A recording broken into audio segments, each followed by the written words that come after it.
tiempo ahora es de nuestro hermano predicador. Así que, Germán, así que se llama Germán. Sí, Dios les bendiga y que podamos disfrutar de su espíritu.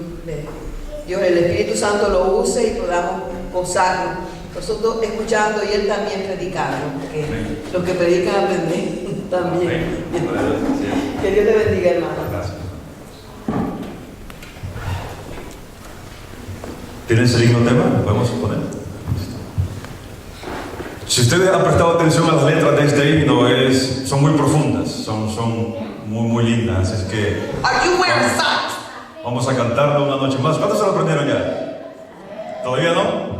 Bueno, no se preocupen que estamos a lunes todavía. Falta martes, falta miércoles y falta viernes. Así que vamos a aprenderlo en estos días que restan.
En los cielos, una vez más estamos en esta noche aquí en nuestra segunda noche de esta semana para primeramente darte gracias, oh Dios, agradecerte infinitamente por tu amor, por tu bondad, porque tú nos guardas durante todo el día, Señor.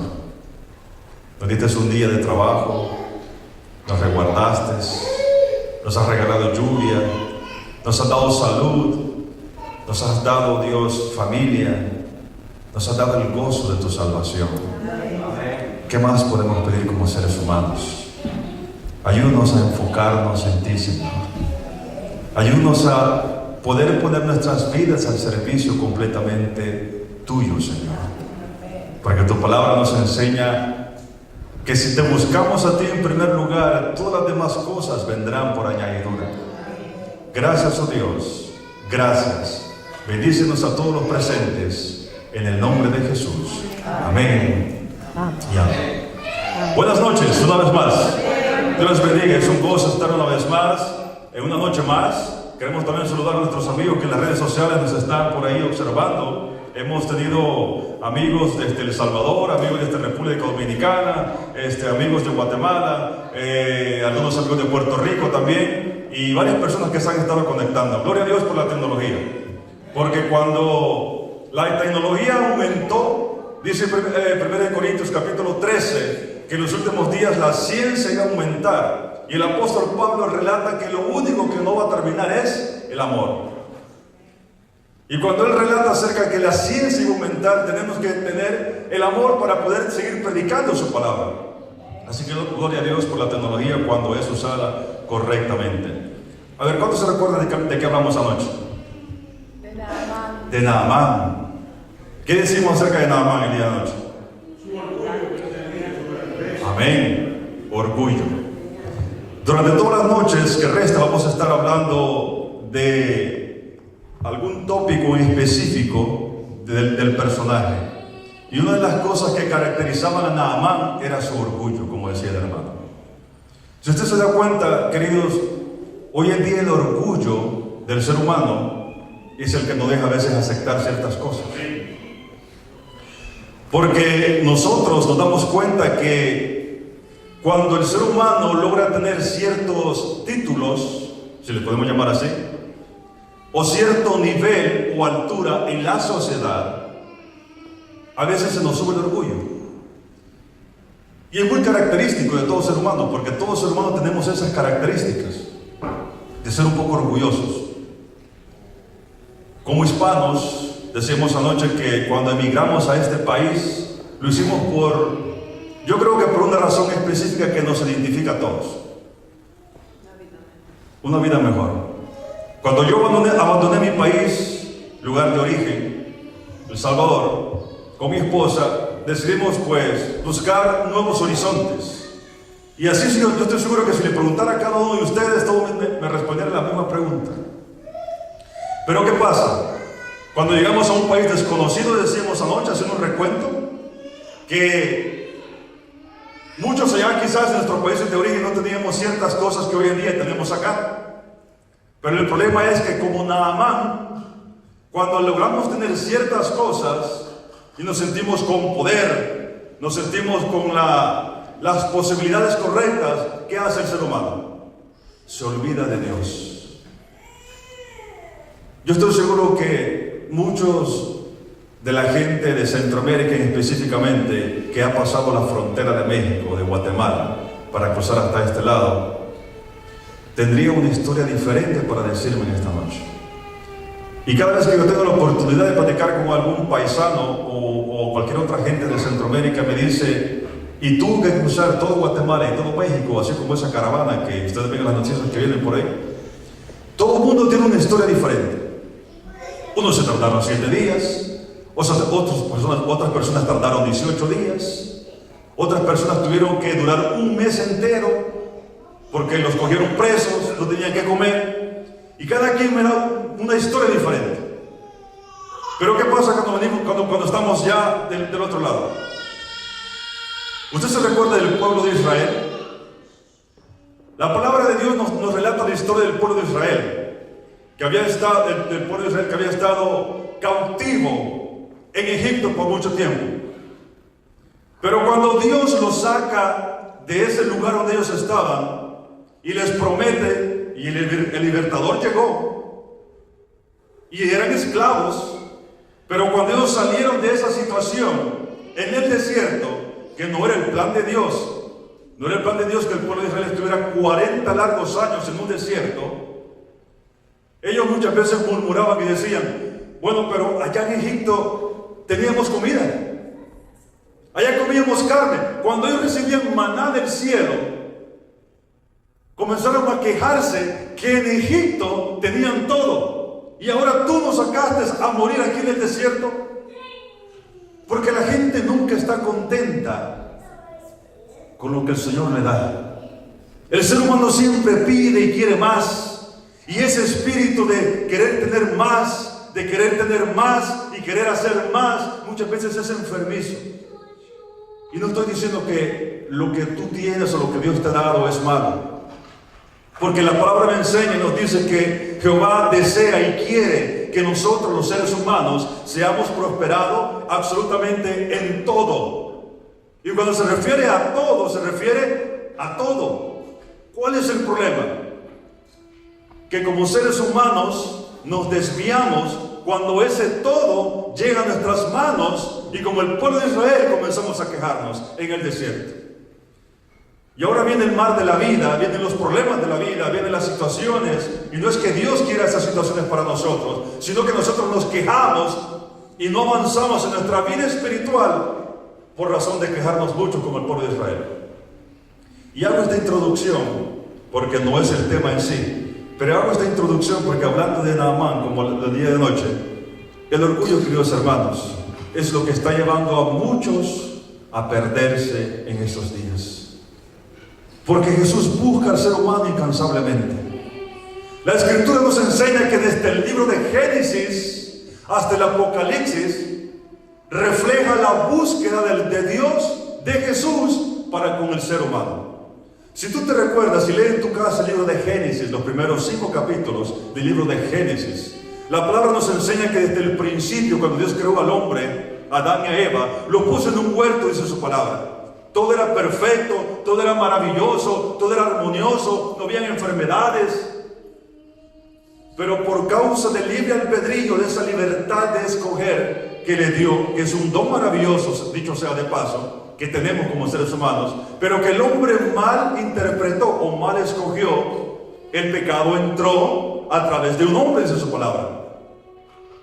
Pero Jesús o Dios no se quedó sentado tranquilo en el trono, sino que comenzó a buscar, a buscar desde entonces, a buscar al hombre. Y la Escritura nos enseña que Él le preguntó al hombre, y Él bajó y le preguntó al hombre, Adán, ¿dónde estás? Dios nos pregunta a nosotros, ¿dónde estás?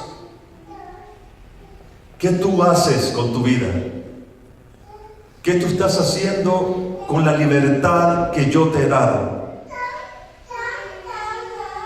Tengo a mi hijo acá conmigo que les podría hablar en mejores palabras acerca de la libertad que el Padre le da a su hijo. A mi hijo le he dado ciertas libertades, le hemos dado como padre ciertas libertades. Él cumplió 16 años recientemente. Y uno como padre siempre desea lo mejor para sus hijos, ¿cierto?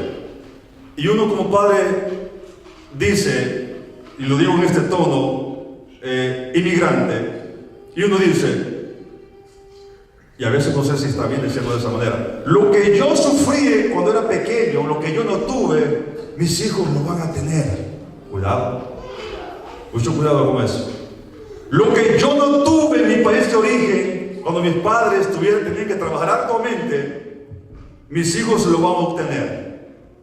Pero ¿qué pasa cuando nosotros damos a manos llenas a nuestros hijos y no les enseñamos a que hagan uso correcto de la libertad que el padre le da al hijo?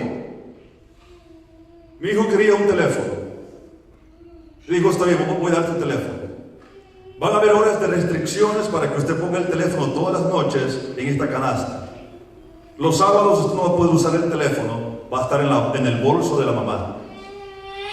Porque yo no sé si usted se ha dado cuenta que hoy es muy peculiar que usted ve personas a veces hasta pasándose una luz texteando.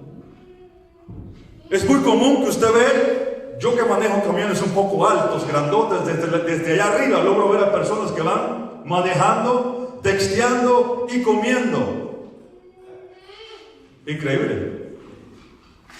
Porque es fácil mal usar el libre albedrío que Dios te da. A mi hijo se le pasa la mano en cierta ocasión en cuanto al uso del teléfono, y nosotros lo castigamos por un mes sin teléfono. ¿Sabe qué me dijo? Dice, mejor dame unos hinchazos, unos chinazos o un garrotazo, lo que tú quieras, pero dame el teléfono, por favor. Porque es un castigo cruel para los muchachos cuando uno le quita las cosas que más quiere, pero es la mejor forma que uno puede castigar a los hijos. ¿Sabes que Dios hace lo mismo con sus hijos? Cuando mal usamos ese libre albedrío que Dios nos ha dado. Él incansablemente trabaja para que sus hijos tengan lo mejor. A ver, hagamos un recuento. Dios me da salud. ¿Te ha dado salud a ti? Dios te da un techo donde poder pasar la noche de frío, especialmente en esta lluvia, en este frío. ¿Te lo ha dado a ti? Dios te da alimento en tu mesa para que tú comas y puedas satisfacer tu necesidad y de tu esposo y de tus hijos. ¿Te lo da a ti también? Pero ¿qué hacemos nosotros malagradecidos muchas veces? Mal usamos el libre albedrío que Jehová Dios nos da.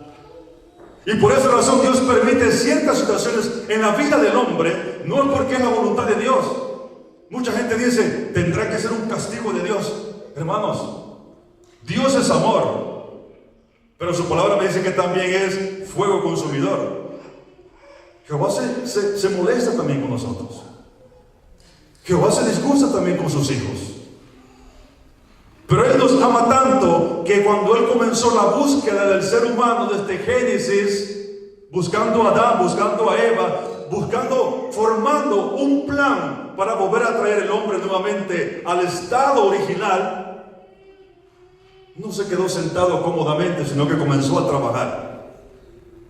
Yo me pregunto, mis queridos, en el siglo XXI, en pleno apogeo de la tecnología, donde todo se nos hace más fácil, donde todo supuestamente hoy en día usted puede comprar hasta comida por internet.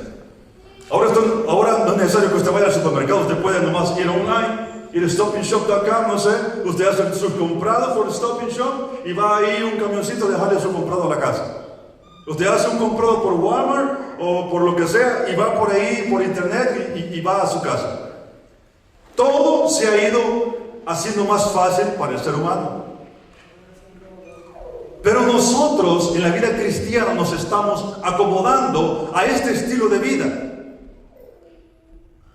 Y cuando nosotros nos acomodamos a este estilo de vida y olvidamos nuestras raíces, de dónde veníamos, comenzamos a vivir vidas fáciles, vidas egoístas y, valga la redundancia, vidas mediocres. Y yo siempre me he preguntado, ¿es esto lo que quiere Dios para mí? ¿Para usted? ¿Para cada uno de nosotros? Queridos, tenemos que entender que no somos de este mundo, que estamos de paso, pero nosotros estamos buscando las añadiduras antes que al dador de las añadiduras. Y cuando nosotros buscamos las añadiduras antes que al dador de las añadiduras, vendrán consecuencias y graves consecuencias. ¿Y sabes cuál es lo peor? Que muchas veces nuestras esposas, nuestros esposos, o más peor aún, nuestros hijos pagan las consecuencias de tu mala decisión. ¿Por qué, queridos? Por las malas decisiones que como seres humanos nosotros tenemos, porque nos acomodamos.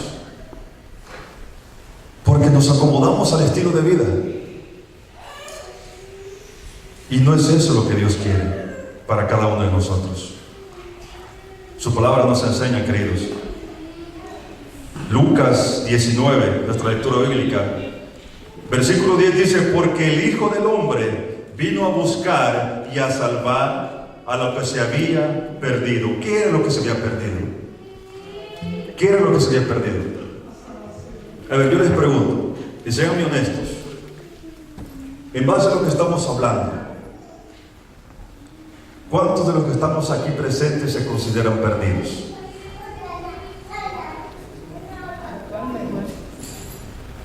Pero escuché la pregunta. ¿Cuántos de los aquí presentes se consideran que están perdidos? Pero hay que hacerle la pregunta: ¿cuántos se consideran que no están perdidos? Escuché la pregunta. Es un poco confusa y es arma de doble filo, tengan cuidado. La palabra nos enseña, queridos, que porque el Hijo del Hombre vino a buscar y a salvar lo que se había perdido. ¿Y qué era lo que se había perdido?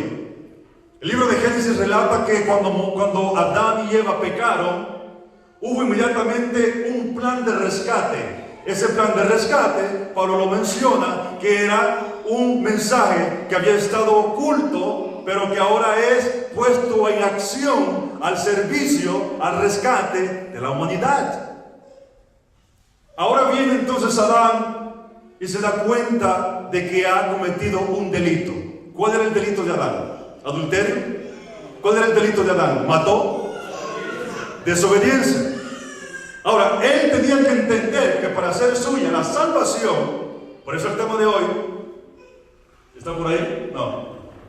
Por eso el tema de hoy, cuando Él te busca, cuando Él nos busca incansablemente, se refiere que para Él, para tú ser encontrado, tienes que dejar de ser encontrado. Y ese es el problema del ser humano, y ponga atención, ese es el problema del ser humano, porque el ser humano muchas veces cree o creemos que estamos a salvo, pero no quiero reconocer mi forma de vivir. Y cuando el ser humano reconoce que necesita un Salvador, ¿qué hubiese pasado con Adán si no reconoce que él estaba perdido? No tuviésemos esperanza. Adán no hubiese tenido esperanza. Y miren qué interesante, pero ese texto dice, porque el Hijo del Hombre vino a buscar y a salvar. ¿Por qué dice a buscar y a salvar? ¿Qué diferencia hay entre buscar y salvar? ¿Alguien me podría decir? A ver, yo busco, pero no encuentro, ¿perdón? Exacto, y a salvar. Pero el hecho de que lo hayas encontrado no quiere decir que estás salvo. Exacto, amén, gracias hermano por eso. Porque esa es la diferencia. Porque Jesús nos encuentra. Pero ¿quién decide si es salvo o no? ¿Jesús o tú? ¿Es así? Por el libre albedrío que nos ha dado. Ahora usted entiende ahora por qué hay mucha gente hoy en día que cree que está salva y que cree que está haciendo las cosas correctas como Naamán, nuestra historia de anoche. Pero hasta que el hombre se da cuenta de su deficiencia, hasta que yo me doy cuenta de mi incapacidad, no podré entender que para ser encontrado y para alcanzar la salvación necesito reconocer mi condición. Porque si yo no reconozco mi condición, por más que Jesús haga por salvarte a ti y a mí, no vas a poder ser salvo ni tú ni yo.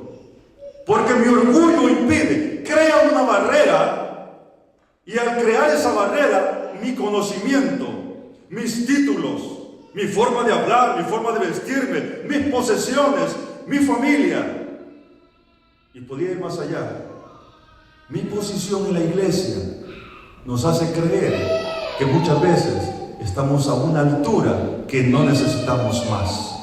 Ahora vamos a hacer la pregunta: ¿cuántos de los que estamos aquí en esta noche se consideran? ¿Cuál era la pregunta que inicial que hice? ¿Cuántos podrían levantar la mano? Así es. Amén. Ahora estamos entendiendo la pregunta inicial. Queridos, solamente a través de los méritos de Jesús, solamente a través de esos méritos alcanzamos esa salvación. Pero esos méritos llegan a ser inútiles si tú y yo cerramos la puerta de nuestro corazón. Esos méritos llegan a ser incapaces y llegan a ser intrabajables en la vida del ser humano cuando tú y yo ponemos el yo y el orgullo ante todo esto que Jesús ya hizo. Porque el texto es claro, dice, Él vino a buscar y a salvar, porque Él puede encontrar a todo el mundo. ¿Quién no conoce de Jesús hoy en día? ¿Quién no sabe de Jesús allá afuera? Casi todo el mundo sabe que existe un Jesús.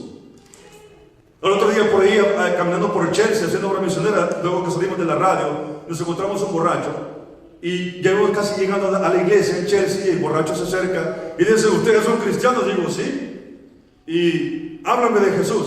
Andamos unos tratados, unos libros, y comenzamos a hablar de Dios, a hablar de Jesús. Pero juntamente con el otro hermano que estábamos, se nos venía ese olor a licor, y lógicamente nosotros dijimos, no está en sus 5 sentidos. Pero yo pregunto, él creía que hay un Jesús, pero para poder él ser salvo y dejar esa situación y alcanzar, hacer suya esa salvación, ¿qué tiene que hacer? Primeramente reconocer su condición.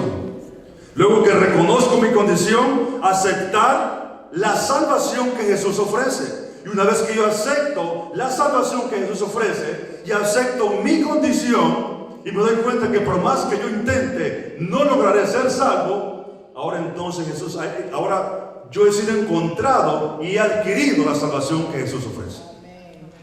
Pero todo es un paso, queridos. Por esa razón es que hay muchos que dicen creer. Por eso la palabra dice que en aquellos días hay muchos vendrán diciendo mi nombre, Señor, Señor, en tu nombre eché fuera demonios, en tu nombre yo hacía esto, en tu nombre yo hacía lo otro. Apartaos de mí, no los conozco. ¿Por qué? Porque miren hermano, la vida cristiana no se trata de religión, se trata de una conexión con Jesús. Porque cuando tú y yo practicamos una religión, yo logro ser religioso por el hecho, incluso hasta de predicar. Un religioso es una persona que conoce los 10 mandamientos. Un religioso es una persona que entiende que hay un Salvador, que hay un Dios allá en los cielos, superior que nosotros. Un religioso entiende que hay muchas cosas que necesita dejar, pero no entiende y no reconoce su condición para alcanzar la salvación a través del dador de la vida, que es Jesús. Y ese es el problema del ser humano hoy en día, que el orgullo y el no comprender nuestra situación, queridos, impide alcanzar la salvación. Nuestro personaje el día de hoy lo encontramos en el libro de San Juan, en el capítulo 4, versos 1 en adelante. Vaya conmigo a la palabra del Señor en el libro de San Juan, y una historia muy parecida, muy conocida por muchos de nosotros, pero yo quiero señalar algunos aspectos importantes que encontré. Y en el libro de San Juan, capítulo 4, verso 4 en adelante, leamos del 1 en adelante, dice: cuando pues el Señor entendió que los fariseos habían oído decir, Jesús hace y bautiza más discípulos que Juan, aunque Jesús no bautizaba sino sus discípulos, versículo 3, salió de Judea y se fue otra vez a Galilea. ¿De dónde salió? De Judea. Y le era necesario pasar por Samaria. ¿Cuál era el pueblo donde él iba a pasar? Samaria. ¿Cuál era el problema con los samaritanos y los judíos? No se llevaban. Se odiaban a muerte.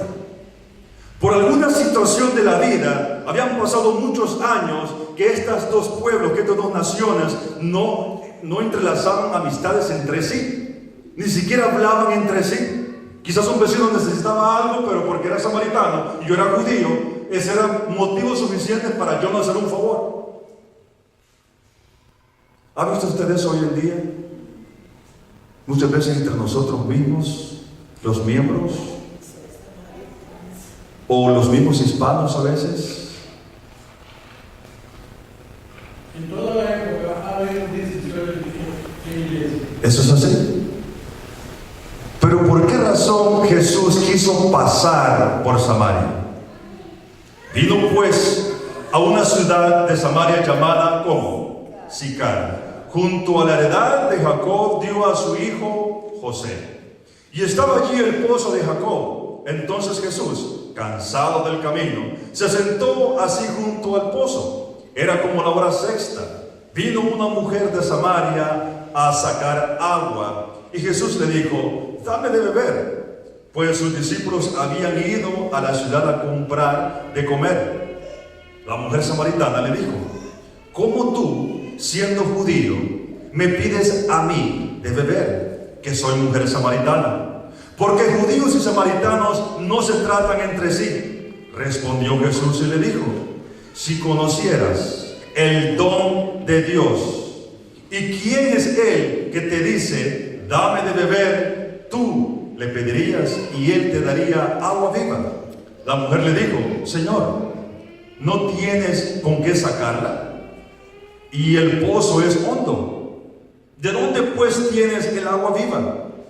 ¿Acaso eres tú mayor que nuestro padre Jacob, que nos dio este pozo, el cual bebieron él, sus hijos y sus ganados? Respondió Jesús y le dijo: cualquiera que bebiere de esta agua volverá a tener sed, mas el que bebiere del agua que yo le daré no tendrá sed jamás, sino que el agua que yo le daré será en él una fuente de agua que salte para vida eterna. La mujer le dijo: Señor, dame de esa agua, para que no tenga yo sed, ni venga aquí a sacarla. Jesús le dijo, ve, llama a tu marido y ven acá. Respondió la mujer y le dijo, no tengo marido. Jesús le dijo, bien has dicho, no tengo marido, porque 5 maridos has tenido, y el que ahora tienes no es tu marido. Esto ha dicho con verdad. Le dijo la mujer, Señor, me parece que tú eres un profeta. Nuestros padres adoraron en este monte y vosotros decís que en Jerusalén es el lugar donde se debe de adorar. Qué interesante nuestra historia. ¿Quién era la mujer samaritana? La mujer samaritana en aquel tiempo, miren, esta profesión, si le podemos llamar profesión, es muy antigua. La prostitución yo no sé cómo. La prostitución, queridos, no solamente se ve en mujeres, sino también en hombres. Y es un problema, creo yo, psicológico, que aquellas personas que tienen ese problema no les es fácil salir. Hemos conversado en más de alguna ocasión con personas como líderes de la iglesia, en las cuales hemos tenido que intervenir tanto a hombres como a mujeres. Y lo primero que han dicho, su respuesta, cuando uno les pregunta ¿por qué hacen esto?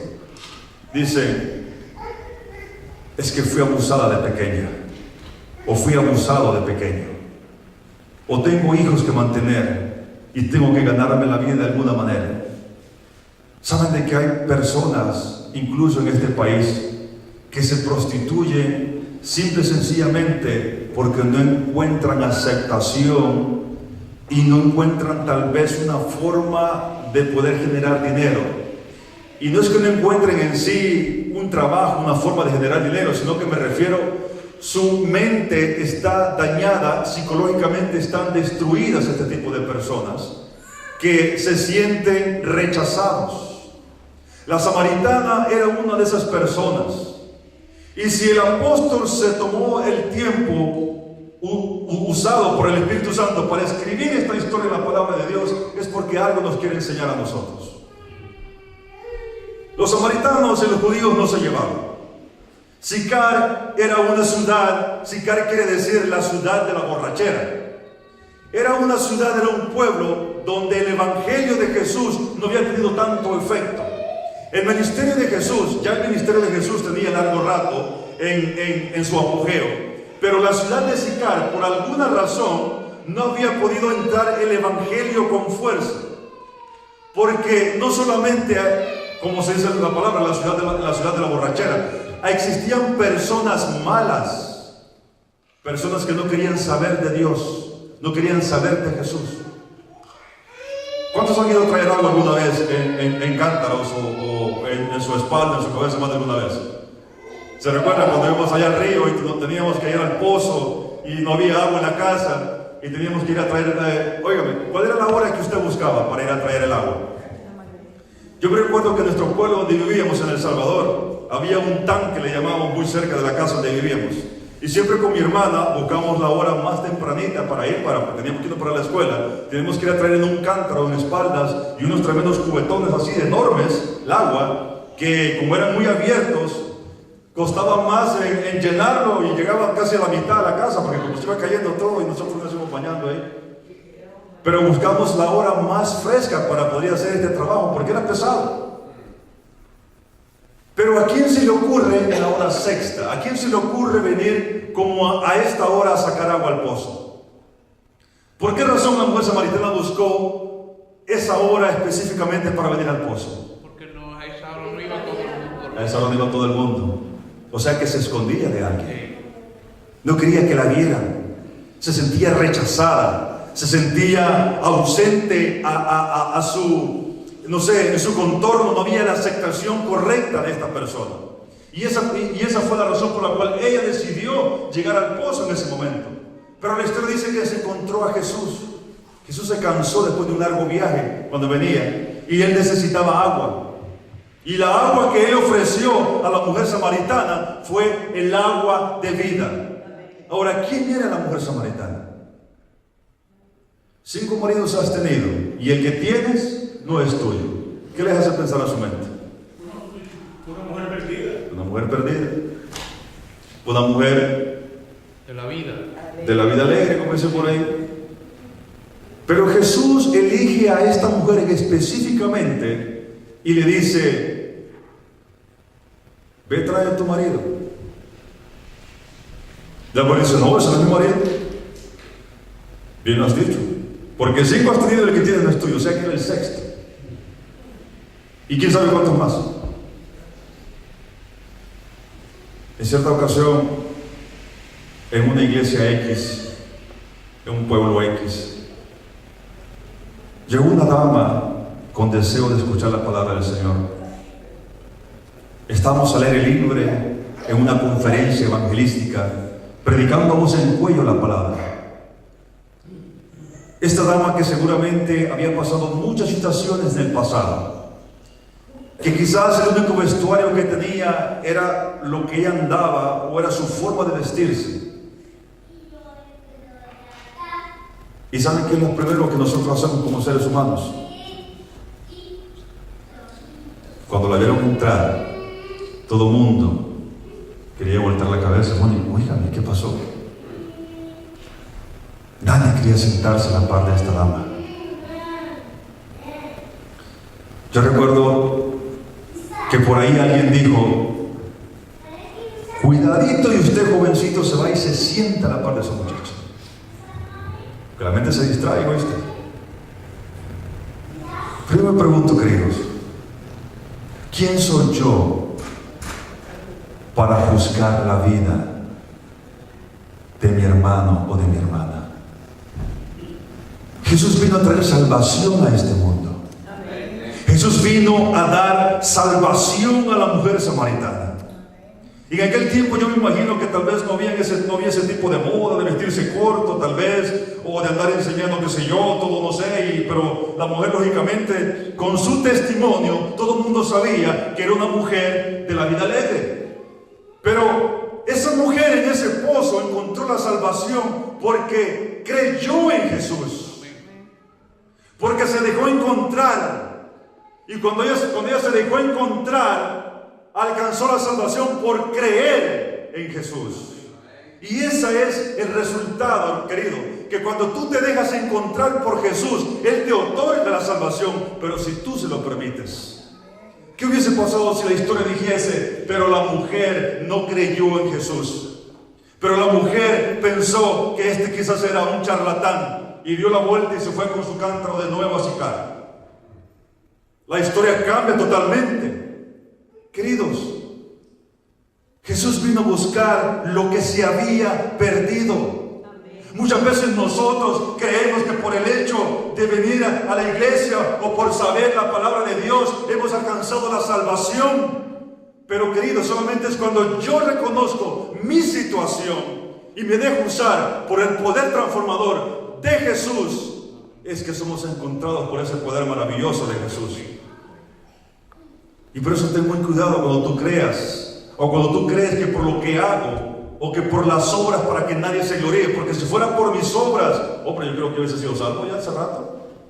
Ya con todos los zapatos y con todo y saco me hubiese ido para el cielo. Pero no es por las obras, porque las obras llegan a ser el resultado de la relación que tú tienes con Jesús. Pero cuando nosotros creemos que porque hago, que porque doy, que porque estudio, que porque alcanzo, queridos, la mujer samaritana encontró la salvación. ¿Se bautizó la mujer samaritana en ese momento? ¿Qué hizo la mujer samaritana cuando se dio cuenta de que había encontrado el Salvador en el pozo? Los siguientes textos dicen que corrió y dio testimonio a todo Sicar. ¿Y qué pasó con aquellas personas? Yo me imagino que quizás el que había estado la noche entera con ella dijo: bueno, ¿y a esta qué avispa le picó? Que ahora viene predicando de Jesús. ¿Y qué pasó con esta mujer? Por eso el Evangelio será predicado por tu testimonio y por mi testimonio. Porque cuando tú y yo predicamos la palabra nada más por hablarla, querido, pero mi testimonio dice lo contrario, la gente no quiere creer. Pero ahí estaba la mujer samaritana haciendo la obra del Señor. predicando a voz en cuello. Una mujer que había tenido hace unos pocos días o pocas horas quizás un encuentro con diferentes hombres, una vida perdida, una vida en el mundo, ahora estaba alcanzando a otros a través de Jesús, trayendo la salvación a un pueblo que no había podido ser impactado por Jesús. Y no era porque Jesús no pudiera, sino que porque Jesús necesitaba transformar a alguien de ese tipo de personas para que otros creyesen en el amor y en el Salvador. Queridos, Jesús trabaja incansablemente para buscarte una y otra vez. Pero como nosotros no nos dejamos encontrar, es por esa razón que nosotros vivimos en lo mismo una y otra vez. Dice la palabra del Señor en Hebreos capítulo 1, versículos 1 en adelante, que Dios, habiendo hablado de muchas veces y de muchas maneras en otro tiempo a los padres por los profetas, en estos postreros días nos ha hablado por el Hijo, a quien constituyó heredero de todo y por quien asimismo hizo el universo, el cual siendo el resplandor de su gloria, a la imagen misma de su sustancia, y quien sustenta todas las cosas con la palabra del poder, habiendo efectuado la purificación de nuestros pecados, queridos, por medio de sí mismo se sentó a la diestra de la majestad en las alturas. Y yo digo, alabado sea el nombre de Dios por eso, porque es a través de la sangre de Jesús que tú y yo alcanzamos la salvación. Eso, hermano, la vida cristiana tiene un sabor tan delicioso, es tan rico, es tan precioso vivir la vida cristiana cuando uno se deja guiar por el Espíritu. Cuando uno logra encontrar ese balance en la vida cristiana, querido. Pablo dijo, no es que yo pretenda haber alcanzado todo ya, pero prosigo. No es que yo pretenda haber alcanzado todo ya, pero prosigo. Querido, la vida cristiana es proseguir, seguir constantemente en ese encuentro con Jesús, ese encuentro personal diario. Jesús en esta noche no nos ve a todos nosotros como un grupo de personas acá, te ve individualmente. ¿Sabes cómo Él te ve? Jesús te ve a cada uno de los que estamos aquí como que si fuéramos el único, como que si fuéramos los únicos. No es que Jesús no se interese por tu problema, por tu situación, por lo que tú estás pasando. No es que Él sea ajeno a tu situación. Es que tú tienes que reconocerlo a Él como tu suficiente Salvador. Es que tú tienes que reconocer que por tus propios méritos no puedes llegar, no lo puedes hacer, querido. No podemos. Necesitamos al Salvador. Alguien me dijo por ahí, ¿quiere decir entonces que usted predica que la salvación se puede alcanzar sin hacer nada? Yo le dije sí. Entonces, ¿qué tengo que hacer? Mucho. ¿Y cómo que no tengo que hacer nada? Hay que hacer mucho. Hay que hacer mucho para alcanzar la salvación. Pero no hay que hacer nada en forma de pagar, porque Él ya la pagó por mí. Pero yo tengo que hacer constantemente, diariamente, todos los días de Cristo, mi Salvador personal, diariamente. Y tengo que ponerlo a Él en mi corazón diariamente, porque si tú y yo nos dejamos persuadir, fácilmente podemos perder nuestra guía en el camino. Termino con esto. Era un domingo de tarde en una de nuestras iglesias allá en El Salvador. Era un miércoles, perdón. El domingo fue cuando llegó por primera vez esta persona, pero el miércoles usualmente le llamamos en nuestra iglesia día de culto y oración y testimonios. Ese miércoles estaban los hermanos poniéndose de pie, cada uno dando su testimonio. Y esta persona se sentó en la parte de atrás. Recuerdo, yo tenía quizás como unos 13, 12 años, no recuerdo. Hace como unos año y medio, a mi mamá se la quisieron secuestrar juntamente con mis dos hermanas. Mi hermana estaba en planes de boda, andaba en arreglo de casarse, comprando cosas por aquí, comprando cosas por allá. Viajaron a la capital, a San Salvador, y de San Salvador para Santiago de Nonualco, lugar donde vivíamos, hay más o menos un trayecto de 1 hora y media más o menos, o casi 2 horas, con mucho tráfico. les cogió la tarde y llegaron muy tarde. Nosotros estábamos con mi papá y mi otro hermano, estábamos terminando el culto en la iglesia que estaba a unos pocos metros abajo de la casa. Venía mi mamá en el vehículo con mis hermanas y dice, ya es muy tarde, yo creo que ya están terminando el culto, ya mejor ni paro, me voy de paso para la casa y bueno, nos vemos en la casa. Cuando mi mamá se baja, abre la puerta del vehículo para abrir el portón y poder entrar. Un portón es como una puerta enorme que había en la casa. Para poder entrar e ingresar a la casa, salen dos sujetos armados, uno del lado izquierdo y otro del lado derecho, con rifles tapados de su cara. Le dijeron, vamos a llevarnos el vehículo, y el otro le gritó, llévatelas también a ellas, porque así te van a dar más. Mis hermanas estaban adentro, en medio, era un vehículo de nada más de una cabina sencilla, o sea, que nada más iban las tres ahí apoyaditas en la parte del enfrente, era un pick-up. Y ambos abrieron las puertas y comenzaron a meterse, uno por la parte del chofer y otro por la parte, presionando a mis dos hermanas en medio. Mi madre afuera ve la escena y grita despavorida y dice, no se las lleven, por favor, llévense el carro, si quieren, llévense lo que quieran llevarse, pero no se lleven a mis hijas. A todo esto, nosotros terminando el culto allá abajo, había un hermano, un amigo que estaba visitando la iglesia, que era policía nacional civil, PNC, allá en El Salvador, que sin darnos cuenta él andaba su arma todos los días de cultos por ahí guardada y no nos dábamos cuenta. Cuando mi papá viene al encuentro y viene llegando a la casa con otro grupo de hermanos arriba del otro vehículo que él iba a dejarlos a otra parte por ahí, se da cuenta de la escena, se da cuenta de la situación, y el que venía arriba, el policía, se da cuenta, brinca y grita, saca la arma y quiere disparar.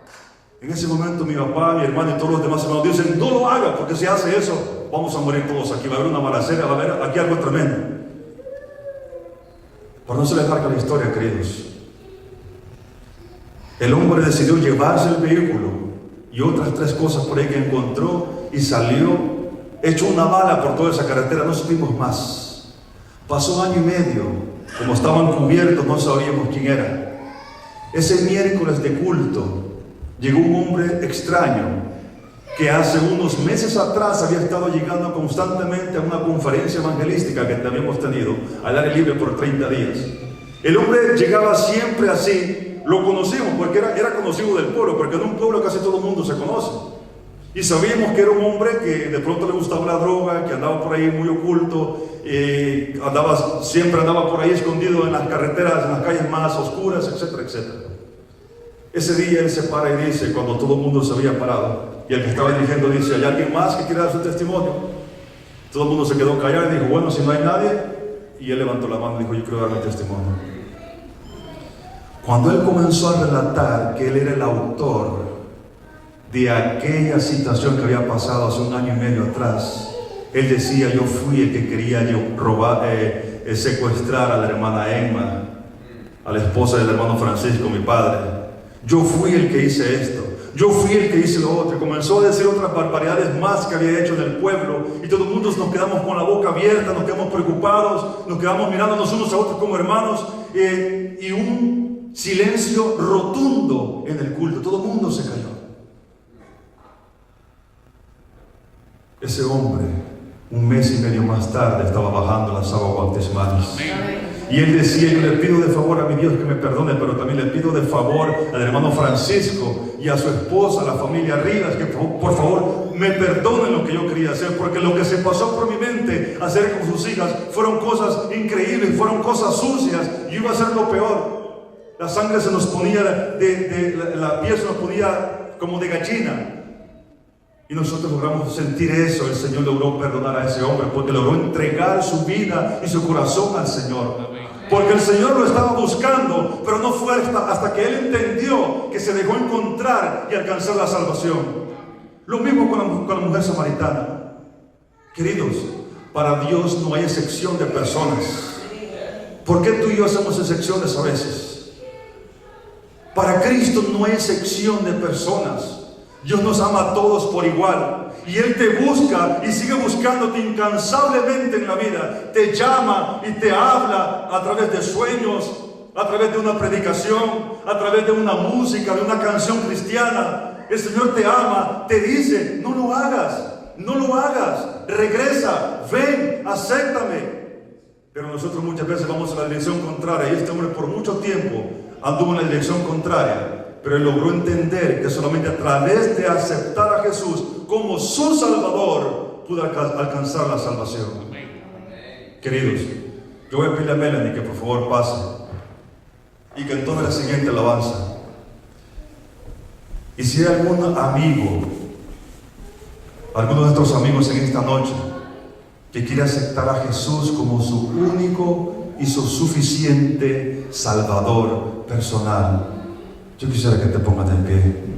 Yo quiero orar por ti esta noche, porque una cosa es entender que hay un Dios, una cosa es saber que existe Jesús, pero una cosa es aceptarlo en mi corazón y reconocer mi condición, reconocer mi incapacidad. No te esfuerces más por la vida, no te va a llevar a nada. No te esfuerces más, querido, porque por más que el hombre intente, vas a caer una y otra vez en la misma situación. Por eso, si escuchas este canto y te toca el corazón, ponte de pie y te vamos a atender en esta noche con una oración.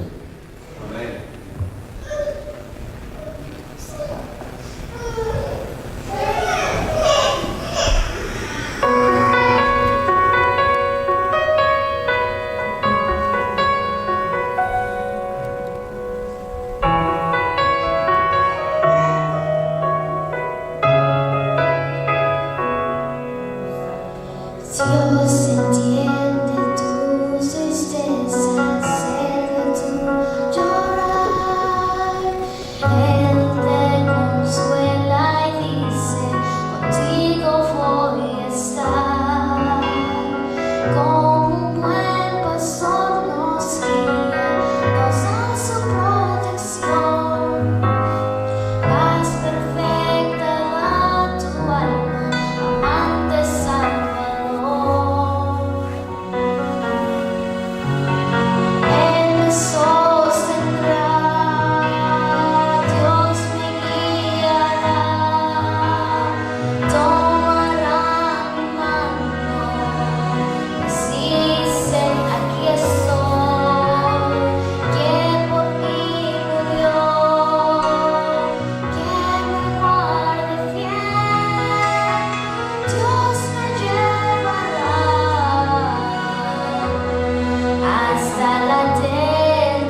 hermanos, que a veces nosotros creemos que hemos sido tan, pero tan malos que no tenemos perdón. Si la mujer samaritana se hubiese puesto a pensar en ese momento, Señor, pero mi vida es un desastre. Mi vida es una completo fracaso. No tengo salvación. Eso es lo que el enemigo quiere que tú pienses de ti. Eso es lo que el diablo quiere que tú pienses, porque él quiere destruirte. No pienses así de ti. Los errores del pasado son del pasado, porque cuando tú y yo aceptamos a Jesús, es una vida nueva en Jesús, dice su palabra, que iniciamos. Por lo tanto, no permitas que la duda, no permitas que la preocupación, no permitas que esa situación del pasado te tenga atada o atado a ese pensamiento que tú crees que no vas a tener perdón, porque el Señor vino a salvar y a buscar lo que se había perdido. Pregunto para finalizar, ¿cuántos en esta noche nos sentimos perdidos? Yo soy el primero y levanto la mano y reconozco que solamente a través de Jesús yo puedo ser salvo. Yo sin Jesús estoy perdido y necesito que el Señor me encuentre cada día, cada noche, cada hora, porque si yo desvío mi mente y pongo el yo y mi orgullo, esa sangre de Jesús no tendrá efecto en mí. Yo quiero orar en esta noche. Veamos todos de pie. Gracias a nuestros amigos que se pusieron de pie. Gracias, porque ahora públicamente ustedes dicen al Señor, solamente es a través de ti podemos alcanzar la salvación. Ora conmigo. Querido Padre, gracias, oh Dios. Gracias, oh Dios, porque un día tú decidiste mandar a tu Hijo Jesús a esta tierra, Señor. Y comenzó esa búsqueda incansable del ser humano, Padre, para restaurarlo al estado original. Cuando tú creaste, todo era tan bueno, todo era tan maravilloso, todo era tan perfecto, Dios, pero el pecado ha deformado nuestros caracteres, ha deformado este mundo, está matando la naturaleza, los animales, incluso hasta nosotros, entre nosotros mismos como seres humanos, oh Dios. Oh Padre, ven pronto y renueva, oh Dios, nuestros caracteres y ayúdanos a aceptar nuestra situación, oh Padre. Que cada uno de nosotros podamos reconocer que solamente es a través de ti que podemos alcanzar restauración original como tú nos creaste en el principio. Bendice a nuestros amigos que en esta noche hicieron presentes. Bendice a nuestros amigos que a través de las redes sociales también en esta noche también quizás han aceptado ahí del otro lado de la cámara, del otro lado de su teléfono, del otro lado de la computadora, en cualquier parte del mundo donde se encuentren, que este mensaje de salvación de parte de ti, Señor, llegue también a los corazones. Oh Padre, bendice cada matrimonio aquí presente, cada persona, cada niño, cada adulto, nuestra iglesia entera, oh Dios, y permite que juntos podamos marchar hacia la salvación de nuestras vidas. Que no podamos doblegarnos, oh Dios, que podamos ser persistentes, oh Dios, en nuestra salvación, oh Padre, porque el diablo sabe que le queda poco tiempo y ahora más que nunca está haciendo hasta lo imposible por destruir hogares, por destruir matrimonios, destruir hijos. Hay muchos jóvenes allá afuera envueltos en drogas, muchos matrimonios envueltos en alcohol, en adulterio, en tantas cosas, oh Dios. El diablo sabe que le queda poco tiempo y quiere mantenernos en un adormecimiento espiritual, Señor. Oh Dios, ayúdanos a entender que estamos perdidos, pero que ahora que te hemos encontrado, estamos salvos. Por lo tanto, ayúdanos a sentirnos que somos salvos solamente a través de la aceptación de esa sangre en nuestras vidas cotidianas y diarias, en nuestro diario vivir, oh Padre. Quédate con nosotros y llévanos con paz y con tu bendición en esta noche. Y que el día de mañana, una vez más, podamos darnos cita en este lugar para alabar y glorificar tu santo y bendito nombre. En el nombre de todo nombre que es Cristo Jesús, oramos. Amén y amén.